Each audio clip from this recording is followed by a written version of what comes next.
And by the way, I know there's a variety of people on this call because got off a coaching call with just brokers. And so a lot of the times when I'm talking to just brokers, it's like, look at it from two different perspectives. So some of you are just individual agents. This is for you. If you run a team or you have a team, use this stuff to share with your team.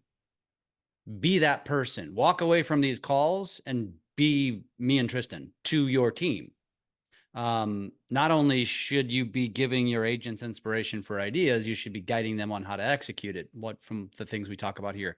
But also, you could be creating content ideas. You could be creating content around these ideas. Like once a month, once a week. Hey, here's a bunch of ideas of upcoming holidays next week that you create content around. That's shareable, savable content. Remember, that's what's most important. Shareable, savable content.